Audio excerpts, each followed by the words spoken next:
नाज़रे, दूल्हे अदनान को मारने वाला मुजरम कातिल जिसने दुल्हन का घर बर्बाद किया, पूरी खुशियां जो मातम में बदल गई, वो था कौन?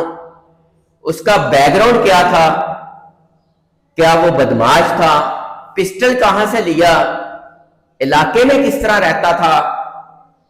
लोगों के साथ उठना बैठना कैसा था? वो आज आपको सब बताएंगे। मेरे साथ काशिफ मौजूद हैं जो मुजरम बूटे के तल्लक वाले हैं। इनसे जानेंगे कि बूटे के साथ इनका तल्लक क्या है और उस हवाले से क्या जानते हैं। अस्सलाम वालेकुम जी। जी वालेकुम। काशिफ, मेरा भाई बूटा जिसने अदनान को, दूल्हे को मर्डर किया, मार दिया, आपका उससे क्या तल्लक है? सर मैं बेसिकली एक दुकानदार हूँ और मेरे पास बूटे का ना एक दिन में 2-3 दफ़ा जो ना वो आना जाना था। उसके एक मामू भी आते हैं मेरे, उसके मामू मेरे बड़े अच्छे दोस्त हैं, कैरेटे पर वो चलाते हैं। और सर जी वो बदमाश नहीं था बूटा। बूटे का आपके साथ लेन देन था? हाँ जी सर। आपकी दुकान से चीजें उधार लेता था? अभी उसके खाते में पैसे हैं या क्लियर है? मेरा ख्याल सर जी वो इतना बड़ा बदमाश था कि अभी मेरा ख्याल है 400-500 रुपया उसने देने हैं। कोई बूटा बदमाश नहीं था। कितने को महीने के पैसे उसके खाते के बन जाते थे? सर एक हफ्ते बाद वो मुझे दे देता है 1200-1500। तो देता क्या था आपसे? यही कोई बोतल ले गया, सिगरेट भी पीता था? नहीं सिगरेट नहीं था पीता। अच्छा। कोई बोतल ले गया, कोई जूस ले गया, या उसकी अम्मी जो है ना वो घर के लिए कुछ चावल ले गए। ये सिस्टम था उनका। और रोजाना मिलता था आपसे? जी रोजाना मिलता था। अच्छा, क्या कहता था? इस शादी के हवाले से बूटे ने आपसे कोई बात की कि अल्फा सवेरा की शादी है? नहीं सर, ऐसी कोई बात नहीं इसने की और ना ही उसका इस बच्ची के साथ कोई लिंक था। अच्छा। क्योंकि ये मैं दुकानदार हूं और मोबाइलों का काम भी मैं करता रहा हूँ। और ये जो है ना वो दुल्हन, उसकी जो छोटी बहन है तहरीन, वो मेरे पास मोबाइल लेके आ जाती थी, भाई इसका कोड लगा दे। इसका अपना मोबाइल या दुल्हन का भी? अपनी बहन का मोबाइल, अल्फा सवेरा का मोबाइल भी मेरे पास आता रहा है। ठीक है ना, कि ये भाई नेट नहीं चल रहा, उनको पता था मैं, वो मेरी बहनें हैं। तो सर मैंने मोबाइल जो ना वो दुकानदार, कभी टाइम मिला कभी नहीं मिला, भाई हो गया, मैं कहा नहीं भाई, मुझे कोड दे के जाती थी, भाई ये कोड है, ये चेक कर रहे। और तकरीबन 4-4, 5-5 घंटे मोबाइल मेरे पास रहा है। जो अल्फा सवेरा है और इसकी बहनें हैं जी, इनके किरदार पे बहुत सारे उंगलियां उठाई गई, गंदे इल्जामात लगाए गए। इनका किरदार कैसा है? सर बहुत अच्छी बच्ची हैं और अल्लाह, मैं तो कहूँगा सबको ऐसी बेटियां दें, इनमें कोई शक नहीं है। वो बहनें बड़ी नेक है, वो टीचिंग करती है डिस्का में। और जो ना वो मैं क्या पूरा जो ना वो गाँव। कभी आपका भी उस बेटी अल्फा सवेरा से आमना सामना हुआ? जी सर हुआ है। वो जिस दिन मेहंदी थी ना, वो बच्ची मेरे पास खुद लेके आई थी, पंखे का कैपेसिटर लेने आई थी। अच्छा। क्योंकि वो उसकी छोटी बहन कुछ है समय नहीं थी आई, तो अब्बू उनके घर नहीं थे, वो मंडी गए थे जानवर। पहले भी आ जाती थी कोई चीज वगैरह लेने? पहले नहीं थी आती, उस दिन उसको इमरजेंसी थी। अच्छा। तब आई थी और वो बच्ची खुश थी? जी बड़ी खुश थी। मैं तो कह रहा था, मैं क्या मेरी बहन तो खुद चल के आ गई आज मेरे पास, दुल्हन आ गई है। दुल्हन आ गई। मैं कहा मेरे पास तो मेरी जो ना वो हमारी दुल्हन आ गई है, तो बड़ी खुश थी। कहती हाँ भाई वो ना मजबूरी थी। और उसने ऐसे मुंह छुपाया हुआ था, भाई को कैपेसिटर मुझे दे दी। ठीक है, मैं कर ले जाओ। अच्छा, तो वो बड़ी अच्छी बच्चियां थी, उनका किरदार बड़ा अच्छा था। लेकिन ये जो बूटा है ना, बूटे ने कभी आपसे बदमाशी, मोहल्ले में किसी से डराया, कुछ मामला? कोई बात नहीं की, कोई नहीं। और टाइम टू टाइम पैसे देता था मुझे। गुस्से वाला था? गुस्से वाला भी नहीं था, लेकिन मेरे साथ कभी ऐसा रवैया नहीं था। वो बड़े ध्यान से काम करता था शटरिंग का। लेकिन उस दिन पता नहीं क्या काम करता था? शटरिंग? ये शटरिंग का काम करता था। अच्छा। ये दिहाड़ी लगाने जाता था शटरिंग पे। मैं जब सुना कि ये पढ़ा लिखा कितना? मेरा ख्याल सर वो उसे अंडर मैट्रिक की था। अच्छा, अंडर मैट्रिक था।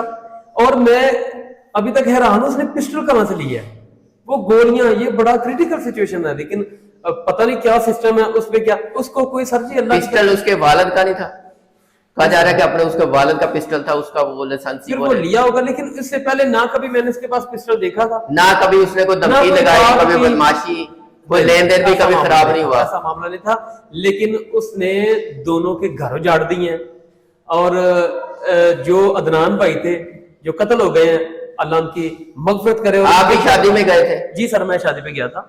और ये जो चचा जी हैं, चचा रियासत, ये शाम को मेरे पास आए, कहते हैं काशिफ बेटा कैसा काम हो गया। मैं कहा जी चाचा जी अल्लाह नजरे पास से बजाए, बरातियों ने भी खीर कर दी थी, बारात बड़ी ज्यादा आ गई, और चाचा जी अल्लाह ने इज्जत रख ली, आपने बड़ा ही अच्छा काम किया। कहते हैं बेटा वो रशियन सैलड की मैं क्रीम लेके आया था, वो मेरा बीच में रह गया, क्योंकि यार अकेला बंदा हूं, भाग दौड़ के मैं काम कर रहा हूँ। और सारे ही बड़े खुश थे। ये मेरी जो हमारी बहन बेटियां मोहल्ले की हैं, मेरे वादा साहब, वो जाती थी ढोलकी पे, वो लड़की खुद बड़ी खुश थी। और अगर सर ऐसा मामला था तो वो अकेली दसका जाती रही है, इससे पहले ना कोई काम हो जाता। तो लिहाजा घर वालों जबरदस्ती की शादी नहीं सर, जबरदस्ती की शादी नहीं। बूटा क्या लगता है क्यों मारा? सर बूटे ने जो लड़कियों से वो गाड़ी में छेड़छाड़ कर रहा था ना, और इन्होंने स्टेप लिया कि तुम नीचे दफा हो जाओ, मेरा ख्याल है वो इंतहाई ज्यादा माइंड कर गया कि इंसल्ट फील कर गया, इंसल्ट फील बहुत ज्यादा कर गया, और उसका दिमाग खराब हो गया। आपको लगता था कि कभी बूटा भी इस तरह की हरकत नहीं करेगा? लड़ाई झगड़े माना ही नहीं, कहता रियासत का जो ना वो जवाई कत्ल होगा। मैं क्या बूटे, मैं कहा ये नहीं हो सकता, ये ऐसा सिस्टम नहीं है। लेकिन वो बाद में पता चला कि यार ये वाकई है, और इंतहाई ज्यादा। लेकिन इस तरह की गुफ्तगू करता था आपसे, आता था कोई बातचीत सुनाता करता था जी, ओवरऑल बातें होती थी और ऐसी होती थी। मैं इसके साथ काम पे गया, वो फलां हो गया, और सर जी कदे कदे मार्क बड़े चंगे बोतल शोतल पे आ देंगे ने, ते ऐसा होंदा मामला भाई काशी किन्ने को पैसे हो गए ने। कभी अपनी शादी के हवाले नाल नहीं दसदा सी कि मैं किथे करानी? नहीं सर। अब ये जो कहते हैं उनकी दादी ने पहले रिश्ता किया हुआ था, मेरे ख्याल से उसकी दादी फौत हो गई है और ये बाद में पैदा होगा। मतलब ऐसा सिस्टम है, ये मन घड़त कहानी है और ये बनानी नहीं। मारने से पहले और मारने के बाद आपका कोई राब्ता हुआ? नहीं, मारने के बाद नहीं, पहले आया। शादी पे मेरा ख्याल एक दो दफा दुकान पे कुछ चीज लेने आया, ये चाचू रियासत ने भेज दिया कुछ चीज लेने। तो शादी के दौरान बूटा काम शादी इनके करता रहा जी, वो बारात वाले दिन ठीक सर था। शादी से एक हफ्ता पहले इनका कोई बोलचाल नहीं था, इसलिए तो मैं दावे से कह रहा हूँ कि यार इस बच्ची का और बूटे का आम जान ही नहीं था घर में। और ये बहन भाई चाचू रियासत और उसकी बहन या एक दूसरे को बुलाते नहीं थे, ये मेरी आंखों देखा वाकया है। रिक्शे वाले ने कहा था कि वो बहन कह रही है, चाचा ने बुलाया नहीं। तो ये कत्ल होने के बाद मैं चाचा से कहा, मैं कहा चाचा यार आपकी तो जो ना वो बनती नहीं थी, तो क्यों बुला लिया? वो रोना शुरू हो गया, कहते हैं यार तुम्हारी चाची ने कहा है। वो कहती है ये बेटी है, गांव की है, इसको लाजमी शादी मिलेगी। इधर ही रहते थे? इधर ही रहते थे, इनका घर इधर ही है।